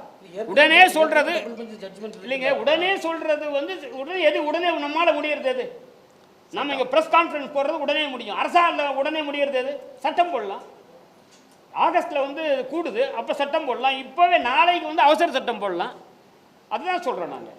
இல்லை, இதில் என்னென்னா, இப்போ ரிசர்வேஷனில் எஜுகேஷன் இன்ஸ்டியூட்டில் சேர்ந்துக்கிட்டு இருக்காங்க, அவங்களுக்கு இது பாதிப்பு வரும். அடுத்து வேலை ஆணை வாங்குறதுக்கு தயாராக இருக்கிறாங்க. ஏன்ட்டு 2-3 பேர் ஃபோன் பண்ணாங்க, நாங்கள் எங்களுக்கு அப்பாயின்மெண்ட் ஆர்டர் மட்டும் வரோம், சர்டிஃபிகேட் வெரிஃபிகேஷன் வரையும் முடிஞ்சிருச்சு அப்படின்னு அவங்கெல்லாம் நிற்கிறாங்க. இப்போ இவங்களுக்கெல்லாம் கடுமையான பாதிப்பு உண்டு பண்ணும். கொஞ்சம் நாள் ஆயிடுச்சுன்னா இந்த வழக்கெல்லாம் சுப்ரீம் கோர்ட்டு போய் முடிகிறதுக்குள்ளே ஏஜ் பார் ஆயிரும். அதுக்கப்புறம் புதுசாக அவங்க வேலைக்கு வர முடியாது. 10,000 பேர் இதில் பாதிக்கப்பட்ட சூழ்நிலையில் அதனால தான் அவசர சட்டம் கொண்டு வர சொல்கிறோம். இல்லைங்க, நான் பேசும்போதே தெளிவுபடுத்தினேங்க. உச்ச நீதிமன்றத்துக்கும் சரி, இங்கே லார்ஜர் பெஞ்ச் 3கோ 5கோ போகிறதெல்லாம் கூட செகண்டரி தான். முதனடியாக சட்டம் போடணுன்றது தான். அதுக்கு அடுத்து இப்போ 3 நீதிபதிகளோ 5 நீதிபதிகள் கிட்டவோ இங்கே நீங்கள் மூவ் பண்ணி இங்கே நம்ம சப்போஸ் லூஸ் ஆகிறதா இருந்தால் உச்ச நீதிமன்றம்லாம் அதுக்கு அவசியமே இருக்காது, சட்டம் போட்டு அவசியமே இருக்காது. ஏன்னா அந்த வழக்கிலே சட்டம் எடுத்துன்னு சொல்லலாம். சட்டத்தை யாருன்னா சேலஞ்ச் பண்ணிட்டோம்.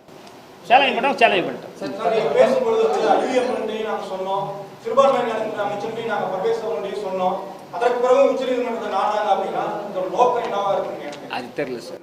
இல்லை, அதை எல்லாரையும் கலந்து பேசணும்னு தான் நாங்கள் சொல்கிறோம். இப்போ நாங்கள் சொல்லியிருக்கிறோம், இது அதை தான் முதல்வர் கவனத்துக்கு இது போச்சா இல்லையான்னு எங்களுக்கு தெரியலை. முதல்வர் கவனத்துக்கு இன்றைக்கி ஓப்பனாக நாங்கள் சொல்கிறோம். முதல்வர் இல்லை, அது நம்மளுக்கு என்ன நடந்துச்சுன்னு தெரியாது. அதனால் முதல்வர் கவனத்துக்கு கொண்டு வரோம். எல்லாரையும் கூப்பிட்டு ஓய்வு பெற்ற நீதிபதியில் கேட்டு அதை முடிவு பண்ணணும்னு சொல்லுங்கள். இல்லை, போனதே கூட உறுதியாக தெரியாது. ஏற்கனவே டபுள் ஜட்ஜ்மெண்ட் சொல்லிட்டேன். அப்போ அதை நல்லிஃபை பண்ணணும்னா அதை விட லார்ஜர் பெஞ்சில் வச்சு தான் பண்ண முடியும். ஒரு டபுள் பெஞ்ச் பண்ணதை இன்னொரு டபுள் பெஞ்சை நல்லிஃபை பண்ண முடியாது. ஒன்று. செகண்ட் அவரே அப்சர்வேஷன் சொல்லுவார், ஜிஓ தான் இருக்குது, ஆக்ட் இல்லைன்னு சொல்லுவார். அப்போ ஜிஓ இருந்தால் அவர் டச் பண்ணாரோ பண்ண மாட்டாருன்னு தெரியாது. இப்போ அது ஒரு எக்ஸ்கியூஸாக சொல்லார், ஆக்ட் இல்லாததை சொல்லார். அப்போ இது 2 விஷயம் அதுக்கு இடையில இருக்குது. இது டெக்னிக்கலான விஷயம். 3வது விஷயம் நமக்கு தெரியும், சுப்ரீம் கோர்ட் போகிற பிறகு வருஷக்கணக்கில் அது எடுத்துகிட்டு இருக்கோம். அதுக்கெல்லாம் இங்கே அப்ளிகன்ஸ் பாதிப்பு இருக்கும். அல்லது 3 கவர்மெண்ட் கன்சிடர் பண்ணி உடனடியாக சட்டத்தை கொண்டு வரது எங்களுடைய கோரிக்கை. ஜியோ அது நீங்கள் அன்னைக்கு அன்னைக்கு தேவையில்லை. அதான் சொன்னது ஜிஆர் சுவாமிநாதன் ஜட்ஜ்மெண்ட் முன்னாடி இல்லை அவருக்கு நான் ஒரு தீர்ப்பு சொல்கிறேங்க ஐயா. இதுக்கு முன்னாடி 2022லேயே ஒரு தீர்ப்பில், அக்பர் அலி தீர்ப்பில் ஜிஆர் சுவாமிநாதன் என்ன சொல்கிறாருன்னா, ஜியோ வேணும்னு கேட்குறாரு. அதில் ஜியோ வேணும்னு கேட்குறாரு. இதுக்கு முன்னாடி சொன்ன நாங்கள் ஒரு 5-6 நீதிபதிகள் எதுவுமே தேவையில்லை, மதம் மாறியவர்கள் கொடுக்கலாம். ஏன்னா ஏற்கனவே இஸ்லாமியர்களுக்கு பேக்வர்ட் முஸ்லீம் இருக்காங்கன்ட்டு. ஆனால் ஒரு 2 நீதிபதிகள், அதில் நாங்கள் ஒரு 6 நீதிபதிகள் இப்படி சொல்லியிருக்கோம். ஒரு 2 நீதிபதிகள் அரசாணை வேணும்னு சொல்கிறாங்க. அதை தான் ஜிஆர் சாமிநாதன் 2022 சொல்கிறாரு. அதனால் 2024 அரசாங்கம் அரசாணை கொண்டு வந்திருக்கலாம். இப்போ ஜிஆர் சாமிநாதன் எனக்கு அரசாணை போராதுங்க, சட்டம் வேணுங்கிறாரு. சட்டம் கொண்டு வாங்கன்றோம். அது எளிமையானது.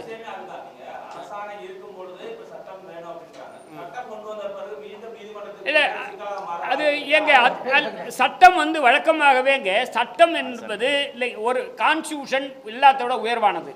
கான்ஸ்டியூஷனுக்கு அடுத்த 2வது மட்டத்தில் இருக்கிறது சட்டம், பாராளுமன்றமோ சட்டமன்றமோ ஏற்றக்கூடிய சட்டம். 3 அரசாணை, 4 அரசினுடைய கடிதங்கள், 5 தான் இந்த சர்டிஃபிகேட்லாம்.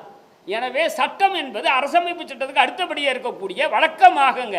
இந்த உலகத்தில் என்ன வேணால் அது வேற, வழக்கமாக சட்டத்தை நீதிமன்றம் தலையிடாது. உதாரணத்துக்கு எலெக்ஷன் கமிஷனில் 3 பேர் யார் தேர்ந்தெடுப்பாங்கன்ட்டு உச்சநீதிமன்றம் சொல்லிச்சு.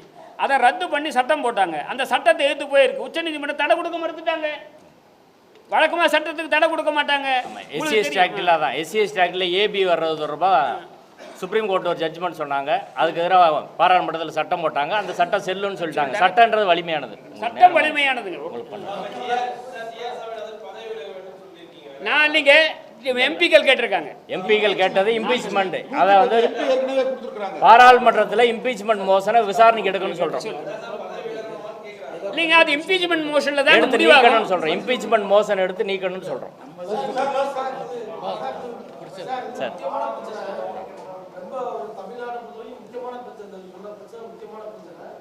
இந்த பிரச்சனைக்காக வேண்டிய அனைத்து கட்சி கொடுத்துருக்கோம். அது சட்டப்பேரவை உடனடியாக கூட்டி வந்து அரசாணை நிறைவேற்றத்துக்கும் நீங்க கோரிக்கை வைக்கிறீங்களா? ஆமாம், அதான் இப்போ நாங்கள் சொல்லியிருக்கோம். அதே தான் கோரிக்கை. அனைத்து கட்சி கூட்டத்தை கேட்டும் சட்ட ஒழுங்கில் கலந்து முடிவு பண்ணணும். சட்டப்பேரவையில் சட்டம் கொண்டு வரணும்னு சொல்லியிருக்கிறோம். பேராசிரியர் அவசர சட்டம் போடணும், ஆர்டினன்ஸ் போடணும்னு கேட்குறோம்.